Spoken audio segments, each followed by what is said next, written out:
shairi moja la zamani, embe mbichi ukakasi, embe mbichi ukakasi, embe mbichi ukakasi, embe mbichi ukakasi, embe mbichi ukakasi, embe mbichi ukakasi, embe mbichi ukakasi, embe mbichi ukakasi. Tia chumvi. Yesu Kristo. Mheshimiwa Rais na Mwenyekiti wa Serikali ya Mapinduzi Zanzibar, Dr. Hussein Ali Mwinyi, viongozi mbalimbali wa serikali, familia ya Charles, mama yangu Sara, wanahabari wenzangu, viongozi wa dini, ndugu jamaa na marafiki, tasnia ya habari imetikiswa. Azam Media Limited tumeguswa sana. Pole yetu sote. Charles kwangu alikuwa mentor, baba mlezi, baba mzazi,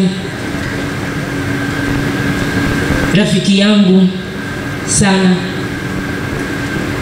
mzee wangu, na nilikuwa nikipenda kumuita baba. Ndani ya ofisi, lakini vile vile nje ya ofisi na nyumbani kwake kwa mama Sara Kibamba. Nitapenda niendelee kusherehekea maisha yake kama zawadi ya pumzi ya uhai wa Charles kwa mambo manne. Mosi ni nidhamu yake ya kazi. Charles pamoja kwamba alikuwa ni mkurugenzi wa redio yetu ya UFM, mimi ni mkuu wa utangazaji Azam TV, alikuwa akitoka UFM anashusha ukurugenzi wake anaweka mfukoni. Akija kwenye TV anakuwa kama watangazaji wengine walio chini yangu. Nidhamu hiyo ndio Charles aliyojenga kwa kila mtu kwa aina ya rika.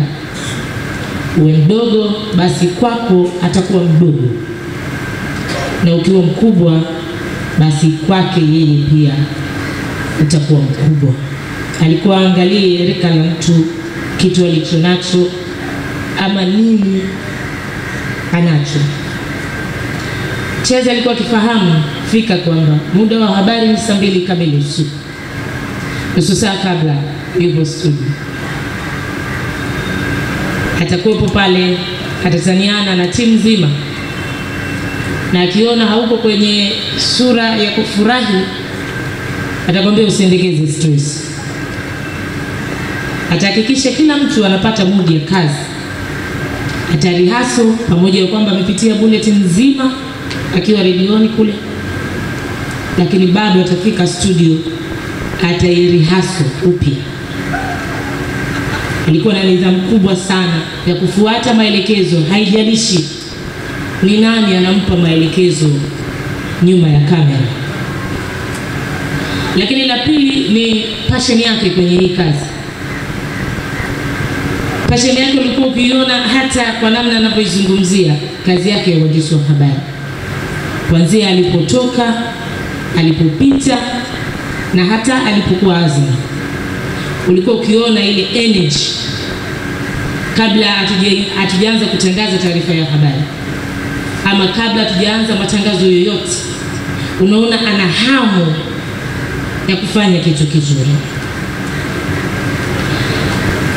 Nilichukua muda kidogo kumshawishi kwa sababu niliona ananifurahisha kwa mengi na ananigusa sana moyo wangu kwa passion yake kumwingiza kwenye mitandao ya kijamii.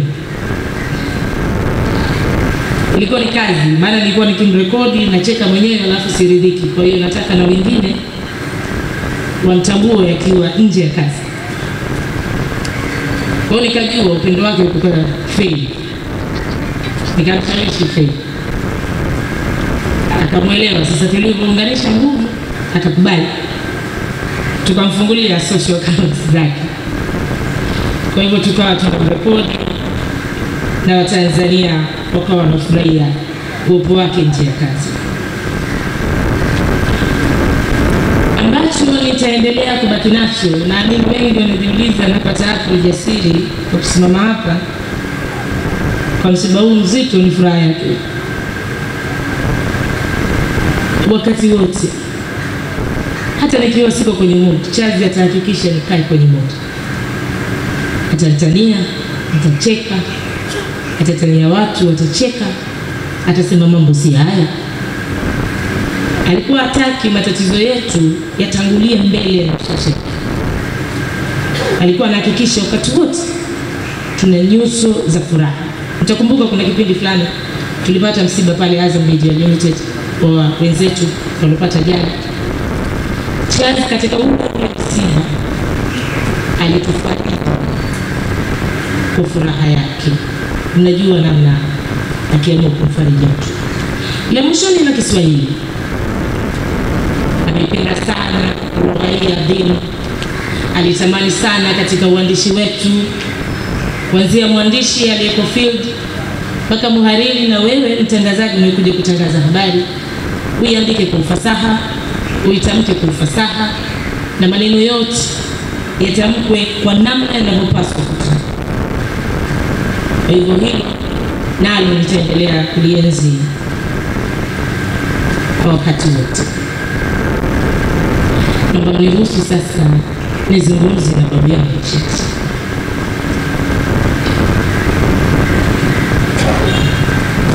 Babu, pamoja na wakati mgumu, nafurahi kwamba nimeweza kutangaza mazishi yako katika habari ya saa 2 Jumatatu, jana Jumanne, na kwa uwezo wa Mungu nilitangaza pia Adhuhuri, na nikaingia pia kwenye alasiri kukuzungumzia.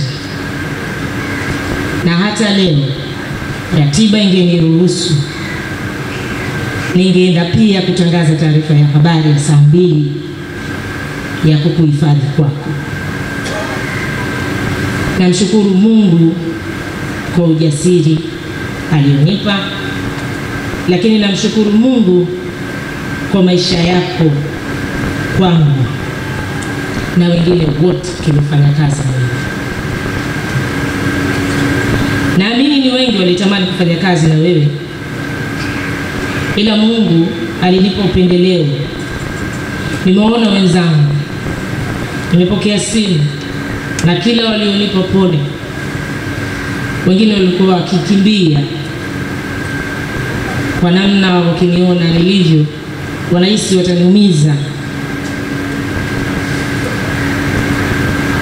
na kumbe na wao wanaumia.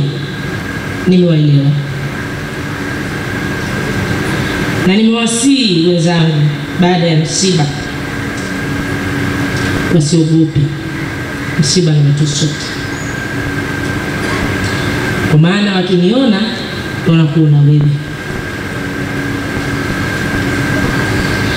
Nitanguliza shukrani za dhati kabisa kwa uongozi wa Azam Media Limited, aliyekuwa afisa mtendaji wetu Chido Muhando,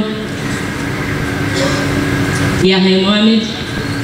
Waliona maono wakati wananishawishi kutoka Star TV kuja kuungana na Azam Media Limited, wakaona nikikana Chazi